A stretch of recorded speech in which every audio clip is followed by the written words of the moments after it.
গতকালকে শোক সবাই দেখলাম, যখন এদেশের বাংলাদেশের হাফেজ সালেহ আহমেদ তাকরিম যখন কোরআন তিলাওয়াত করবেন মঞ্চে ঘোষণা হলো, আমি দেখলাম তারেক রহমান তার মেয়ে জাইমা রহমান মাথায় কাপড় ছিল না, উনি মেয়েকে তখন কাছে ডেকে বলতেছে মাথায় কাপড় দাও। যখন কোরআন তিলাওয়াত হচ্ছে, বাবার শিক্ষা, পিতার শিক্ষা, মেয়েকে বলতেছে মা কাপড় দাও, মেয়েটা তখন মাথায় কাপড় দিলেন। চিন্তা করেন, উনি ওনার মেয়ের মাথায় কাপড় দিতে বলেছেন। ওই অনুষ্ঠানে যদি আরো মেয়েকে বোরকা পরায় নিয়ে যেতে পারতেন আরো ভালো হইতো। কথা কোন ঠিক কিনা? রাগ করতেছেন আপনারা? তবে অন্তত এইটা জিনিস, এই দৃশ্যটা আমাদের ভালো লাগছে যে মা কোরআন তেলাওয়াত হচ্ছে, মাথায় কি দাও? কাপড় দাও। ধর্মের প্রতি, কোরআনের প্রতি এই যে আকর্ষণ, এই যে ভালোবাসাটা, এই যে সম্মান দেখানোটা, এটা বংশের শিক্ষা। কথা বলেন ঠিক কিনা? এটা পিতার শিক্ষা। তো জনাব তারেক রহমানকে আমি ধন্যবাদ জানাই এই জন্য যে দৃশ্যটা দেখে আমাদের ভালো লাগছে, যে আপনি আপনার মেয়ের মাথায় কাপড় দিতে বললেন। চিন্তা করেন, এখন তো জামানা মডার্ন জামানা, বোঝেন? লন্ডনে ছিল, সেই মেয়ে মাথায় কাপড় দিচ্ছে, আগামীতে আশা করা যায় বোরকাও পরবে। কথা কোন ঠিক কিনা? আল্লাহ যেন ওনার পরিবারের উপর খাস রহমত বরকত নাজিল করেন, আর বেগম খালেদা জিয়ার কবর যেন আল্লাহ জান্নাতের বাগান বানায় দেন। চিল্লায় কোন আমিন, আর একটু জোরে কোন আমিন। কষ্ট হচ্ছে আপনাদের? তাহলে 4 নাম্বার, ওয়াল্লাযীনা হুম লিফুরুজিহিম হাফিজুন, নিজের যৌবনটাকে সংযত রাখা, নিজের যৌবনটাকে কন্ট্রোল করা। তাহলে আমরা যৌবনকালে বেশি বেশি ইবাদত করব কার? এই যৌবনকালের পুরো সময়টা কুরবানি করব কার জন্য? হযরত আলী রাদিয়াল্লাহু তাআলা বলেন, তোমরা যৌবনের কারণে গুনাহ করো, একদিন তোমাদের যৌবন থাকবে না, আমলনামায় গুনাহ ঠিকই লেখা থাকবে। কথা বলে ঠিক কিনা? তাহলে আমরা যৌবনকালে ইবাদত করব কার? কথা কয় না, একটু হাত তুলে যুবক করে বলো কার? কার? আর একটু জোরে বলো কার? আল্লাহ আমাদের বুঝ দান করুন, জোরে বলুন আমিন। রাগ করতেছেন নাকি আপনারা? গভীর মনোযোগ দিয়ে কথা শুনে যান বাজান। এই নারীরা পোশাকের স্বাধীনতার নামে ব্লাউজ ছাড়া শাড়ি পরতে চায়। আগেকার দাদি নারীরা অভাবের কারণে হোক আর গরমের কারণে হোক, ওরা শাড়ি পইরা কি বিশ্ব রোডে যা আন্দোলন করে বলেছিল, আমি তোমার দাদি দেখে যাও শাড়ি পরেছি। কোন দাদি বলছে? বলছে? লাফাইছে? তাহলে তোমরা লাফাও কেন? এরা ব্লাউজ ছাড়া শাড়ি পরছে এমন কায়দায়, চাচা পুরো পিঠটা ফাঁকা রাখছে, মনে হয় ওই জায়গায় আর্জেন্টিনা আর ব্রাজিলের ফাইনাল ম্যাচ হবে। কথা ঘন না কে? আগেকার দাদি নানিরা ব্লাউজ ছাড়া শাড়ি পরে পুরো শাড়িতে পুরো দেহ ঢাকছে, আর দাদি নানির যে ঘোমটা, চেহারা দেখা তো দূরের কথা, থুতনিও দেখা যায়নি। কথা কয় না কে? রাগ করছেন আপনারা? দাদি নানির তুলনা দেয়। তার মানে এরা পোশাকের স্বাধীনতার নামে এদেশে অশ্লীলতাকে প্রমোট করতে চায়। এরা হলো বেহায়া, অসভ্য, অভদ্র। এদের ভালো ফ্যামিলিতে জন্ম হয়নি, এরা দুর্ঘটনায় জন্ম হয়েছে। কথা কন ঠিক কিনা? এই জন্য এই সমস্ত নারীদেরকে আমরা পরিষ্কারভাবে বলে দিয়েছি, যদি পারো পাসপোর্ট ভিসা লাগায় ওই দেশে যাও যে দেশে পোশাক ছাড়া মানুষ বসবাস করে, কারণ এটা 95% মুসলমানের দেশে। অশ্লীলতা চলবে না, বেহাপানা উলঙ্গপানা চলবে না। এই দেশে থাকতে হলে পর্দা মেনে চলতে হবে। কোন সম্ভ্রান্ত ভদ্র ফ্যামিলির মেয়ে বোরকা ছাড়া বাহিরে যেতে পারে? যেই নারীর ভিতরে লজ্জা আছে, শরম আছে, আল্লাহর ভয় আছে, পরকালের ভয় আছে, ওই নারী কখনো বেপরদায় বাহিরে যেতে পারে? একটা নারী যদি ঢিলা ঢালা বোরকা পরে, হাত মুজা পা মুজা লাগায়, রাস্তা দিয়ে হেঁটে যায়, শ্রদ্ধার সম্মানে মাথাটা নত হয়ে আসে, এটা তো মায়ের জাতি। কথা বলে। আর যে সমস্ত মা বোনেরা নিজের দেহটাকে প্রদর্শন করেন, আল্লাহ বলেন অকরনা ফি বুয়ুতিকুন্না ওয়ালা তাবাররুজনা তাবাররুজাল জাহিলিয়াতিল উলা, নারীরা তোমরা ঘরের ভিতর অবস্থান করো, খবরদার জাহিলিয়াতের যুগের মেয়েদের মতো নোংরা অশ্লীল পোশাক পরে নিজের দেহকে প্রদর্শন করো না। নারীরা পর্দায় থাকলে নিরাপদে থাকবে, পর্দা নারীকে সিকিউরিটি দেবে, পর্দাশীল নারীর উপরে আল্লাহর রহমত নাজিল হবে। কথা বলেন ঠিক কিনা? পর্দায় থাকলে নারী ভালো থাকবে। কথা বলেন। পর্দা হলো নারীদের কভার, যত বেশি কভারের ভিতরে থাকবে নারীর প্রতি তত পুরুষের আকর্ষণ বাড়বে। অনেক মা বোনেরা বোরকা পরে কিন্তু পা মোজা লাগায় না। ও মা, এই পাটাও আপনার পর্দার অন্তর্ভুক্ত, পা মোজা লাগাবেন। কথা কয় না? হাত মোজা লাগাবেন, পা মোজা লাগাবেন। ও মা বোনেরা যারা আওয়াজ শুনতেছেন, মা মনে রাখবেন, কখনো বেপরদায় বাহিরে যাবেন না। আপনার রূপ সৌন্দর্য পৃথিবীর কাউকে দেখাবেন না, শুধু দেখবে একজন, তার নাম স্বামী, যেটা আপনার মামলার আসামি। কথা কয় না? রাগ করতেছেন নাকি? আমার মা বোন যারা বসে আছেন, মা মেহেরবানি করে বাইরে কখনো বেপরদায় ঘোরাফেরা করবেন না। আল্লাহ যেন আমার মা বোনদের হেদায়েত দান করেন। যে সমস্ত মা বোনেরা পা খোলা রাখে, চোখ খোলা রাখে, আপনি কি মনে করেন এই যে চেহারার সৌন্দর্য যে খুলে রাখছেন, আপনার দুইটা চোখ দেখে তো একটা ছেলে রাতের ঘুম হারাম হইতে পারে। এই জন্য মা, আপনাদের পা থেকে মাথা পর্যন্ত পুরোটা দেহের ভিতরে আল্লাহ পুরুষের জন্য একটা আলাদা আকর্ষণ তৈরি করে দিয়েছে। বিদায় নিজেকে যত্ন রাখেন, ঢেকে রাখেন, এতে আপনার সম্মান মর্যাদা ঠিক থাকবে। আল্লাহ আমার মা বোনদের হেদায়েত দান করেন। চিল্লা এখন আমিন।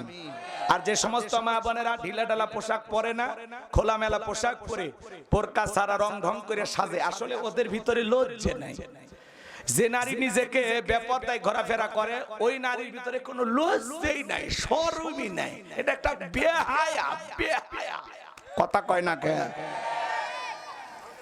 ও নিজেও জানে না যে ওর কোনো দাম ওর কাছে না। আল্লাহ যেন মা বোনদেরকে এই চরম বেহাপনা থেকে ফিরে আসার তৌফিক দান করেন। জোরে কোন আমিন।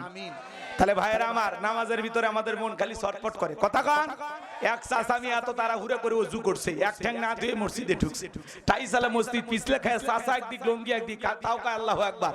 মানুষ কয় চাচা আগে লঙ্গি ঠিক করেন, কয় না আগে জামাত ধরি। এরকম আছে না নাই? এ বাজান গো আমার, এই জায়গা আল্লাহ কত সুন্দর করে বললেন, আল্লাযীনা হুম ফি সালাতিহিম খাশিউন, যারা নিজেদের সালাত বিনয়ের সহিত, নম্রতার সহিত, আল্লাহর ভয় নিয়ে আদায় করে। গভীর মনোযোগ দিয়ে শুনবেন।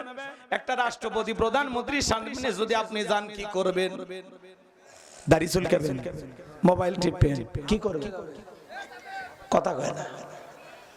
আদব নিয়ে, ঠিক আছে, নম্র ভদ্র বিনয়ী হয়ে দাঁড়াবেন, যাতে রাষ্ট্রপতি প্রধানমন্ত্রীর সাথে বেয়াদবি যেন না হয়। একটা রাষ্ট্রপতি প্রধানমন্ত্রীর সামনে যতটা আদব আর ভদ্রতা নিয়ে দাঁড়াবেন, তার চাইতে কোটি কোটি গুণ বেশি নম্র ভদ্র বিনয়ী হয়ে সালাতের সময় দাঁড়াইতে হবে। কথা বলেন। আপনি যখন সালাত আদায় করবেন, মনে মনে খেয়াল করবেন, আমি নামাজ আদায় করতেছি, আমার আল্লাহ আমাকে দেখতেছেন। আপনি নামাজে দাঁড়িয়ে যাবেন, মনে মনে খেয়াল করবেন, আমি নামাজ আদায় করতেছি, আমার আল্লাহ আমার সামনেই দাঁড়িয়ে আছেন। এরকম নম্র ভদ্র হয়ে দাঁড়াইতে হবে। আপনি নামাজে দাঁড়ায় দাড়ি চুলকান, লুঙ্গি ঠিক করেন, চাচা এত লুঙ্গি খুলে যায়, রশি বাঁধেন, রশি। নামাজ পড়তে পড়তে ফোন রিসিভ করে বলে, হ্যালো নামাজে আছি, 2 রাকাত চলতেছে। এরকম ডিজিটাল মুসলমানও আছে না? না। নামাজের মধ্যে দাঁড়িয়ে এদিক ওদিক তাকায়, মনোযোগী নাই। মসজিদের ছাদে ফ্যান কয়টা, কোন আসে? ট্যাপে যদি ওযু কেউ ছাড়িয়ে দেয়, পানি ওযু করতেছে, দেখা হয় দেখে কেউ ওযুখানায় ওযু করে। এরকম মুসলমানও আছে না? না। বয়স হয়ে গেছে, তাও নামাজের ভিতরে চোখ ঠিক হয়। কথা কন না? ঠিক। বিনয় সহিত, নম্রতার সহিত, আল্লাহর ভয় নিয়ে নামাজে দাঁড়া। একটা ফাঁসির আসামিকে যদি বলা হয় রাত 10টা বাজে, 12টায় তোমার ফাঁসি, লোকটা যদি ইমানদার হয় অবশ্যই 2 রাকাত নামাজ আদায় করবে। ফাঁসির আসামি যেরকম জীবনের শেষ মনে কইরা 2 রাকাত নামাজ আদায় করে, আপনি জোহরের সালাত আদায় করবেন, আর মনে মনে খেয়াল করবেন, এই জোহরের নামাজ আমার জীবনের শেষ নামাজ, আমি আসর পর্যন্ত নাও বাঁচতে পারি। কথা বলেন। এরকম নিয়ত নিয়ে নামাজের মধ্যে দাঁড়াইতে হবে। পারবো তো ইনশাআল্লাহ? এই যে সামনে রমজান মাস, এটা তো রজব শেষের দিকে, 18-19 ফেব্রুয়ারি আল্লাহ চাইলে রমজান শুরু হয়ে যাবে। মাঝখানে 1 মাসের কিছু কম সময় বিরতি আছে। কথা কয় না? রজব, এরপরে শাবান চলে আসলো, এরপরে রমাদান। এই রমাদান মাস আসলে দেখবেন প্রত্যেকটা মসজিদে মানে তারাবির প্রতিযোগিতা শুরু হয়ে গেছে। কথা কয় না? প্রথম দিনে তো মসজিদে জায়গাই নাই, বারান্দা তো জায়গা নাই, রাস্তার উপর দাঁড়িয়ে সোয়াজ পারিয়ে নামাজ, এত মুসল্লি, হঠাৎ মসজিদ ভরে গেছে। কথা কয় না গো? বাপ রে বাপ, মসজিদ ভরে গেছে। 1 সপ্তাহ পরে বাহিরের কাতার শেষ, বারান্দার কাতার শেষ, আস্তে আস্তে ঘরের কাতার খাওয়া শুরু। ওই আগে 3-4 কাতার, 2-1 কাতার, ওই শুরু হয়ে গেল নামাজ। এই হঠাৎ মুসল্লির জন্য হুজুর কি করে, 20 রাকাত 20 মিনিটে পড়ায়, তাও জানেলে টিকে থাকে। কিন্তু হুজুর তো জানে না এরকম ছাই দিয়েও ধরা যাবে না। কথা কয় না? এরা 1 সপ্তাহের মুসলমান। কয় সপ্তাহ? 1 সপ্তাহ। হঠাৎ করে 1 সপ্তাহ তারাবি পড়ে আর খবর নাই। ঠিক লাইলাতুল কদরে এ কয়দিন মিস করলে ওই দিন মিস নাই। বাপ রে বাপ, 27 রাত আজকে পবিত্র রাত, এক রাত ইবাদত করলে বাপ রে বাপ জীবনের সব গুনাহ মাফ। এরকম একটা ভাব নিয়ে সব আসে, কথা কন না কেন? এরকম মুসলমান আছে না না? এ বাজান, তারাবি মানে তাড়াতাড়ি না, ধীরস্থির ভাবে পড়তে হবে। 4 রাকাত পড়ে পড়ে বিশ্রাম নিতে হবে। আপনি 20 মিনিটে 20 রাকাত। এমনও হুজুর আছে বিদ্যুতের গতির খেল, বিদ্যুতের গতি ফেল ভাই রে ভাই, 16 মিনিটেই শেষ। শুধু আলহামদু আর দলিন বোঝা যায়, মাঝখানে কি সূরা পড়লো আর কি হলো। এই হুজুর সারা পৃথিবীর কেউ ধরতে পারে না, কথা কোন ঠিক কিনা? এরকম আছে না নাই? এই নামাজ দিয়ে জান্নাত পাওয়া যাবে না বাজান, সালাত আদায় করতে হবে সময় নিয়ে, ধৈর্য সহকারে, কথা বলেন ঠিক কিনা? তাহলে আল্লাহর ভয়ে সময় নিয়ে, ধৈর্য সহকারে, বিনয়ের সহিত, নম্রতার সহিত, খুশু খুশু ভাব নিয়ে কারা কারা সালাত আদায় করবেন? 2 হাত তুলে আল্লাহকে দেখান। আল্লাহ আমাদের সবাইকে 5 ওয়াক্ত সালাত মসজিদে গিয়ে জামাতের সহিত আদায় করার তৌফিক দান করুন। চিল্লা বলুন আমিন, আর একটু জোরে বলেন আমিন। নামাজ আদায় করবেন বাজান, এটা রবের বাধ্যতামূলক অর্ডার। যার নামাজ নাই তার ঈমান নাই। 7 দিন পরে পরে জুমার নামাজ পড়ে যারা, কি আছে গল্প করেন না ভাই, এদিক খেয়াল করেন, মনোযোগ দিয়ে কথাগুলো শুনেন। আমরা যথাসময়ে ব্রেক দিয়ে নামাজ পড়বো ইনশাআল্লাহ। নামাজের বিষয় আমাদের মাথায় আছে, এই নিয়ে আপনারা ভাববেন না ইনশাআল্লাহ। আমার দিকে তাকান, আমার কথাগুলো শুনেন। খারাপ লাগতেছে, বিরক্ত হয়েছেন, হাত তুলে ওয়াদা করলাম দেখে রাগ করছেন, বলা যায় না। আজকের ওয়াদার মাধ্যমে আপনি যদি পরিবর্তন হয়ে যান, আপনার জীবনটা এমন ভাবে আল্লাহ সাজায়া দিবে যে আপনি মরার পরে কবরটা জান্নাতের বাগান হয়ে যাবে, কথা বলেন ঠিক কিনা? ভাই আমলের বিকল্প নাই, আমলের বিকল্প নাই। যত বড় হুজুর মুহাদ্দিস হন, আমর ছাড়া কোনো দাম আছে? তাহলে বাজান আমার দিকে তাকান, আমি যে কথা বলতে চাচ্ছিলাম, 7 দিন পরে পরে জুমার নামাজ পড়ে যারা লাইফ সাপোর্টে বেঁচে থাকা মুসলমান, তারা শুধু জুমার 2 রাকাত পড়লে হবে না। আপনি জুমায় আসলেন, বাংলাদেশে জুমার নামাজের জন্য মসজিদ ভাঙে 2 তালা 3 তালা করা হয়, ফজরের নামাজের সময় 1 কাতার মুসল্লি পাওয়া যায় না। এইরকম মুসলমান হলে হবে না। আপনি জুমা পড়েছেন, জোহর, আসর, মাগরিব, এশা, ফজর যেখানে থাকেন পড়ে নেবেন ইনশাআল্লাহ। নামাজ নিয়ে ওয়াজ করলে 2 ঘন্টা ওয়াজ করা যায়, নামাজের বিষয়ে ওয়াজ করলে অনেকে বিরক্ত করে, আছে না ভাই? আচ্ছা বলেন তো, নামাজ 5 ওয়াক্ত সালাত আদায় করা নফল না ফরজ? এটা কার হুকুম? আল্লাহ আমাদেরকে বস, মনিব, স্রষ্টা, সৃষ্টিকর্তা, উনি আমাদের রব, উনি আমাদের সব।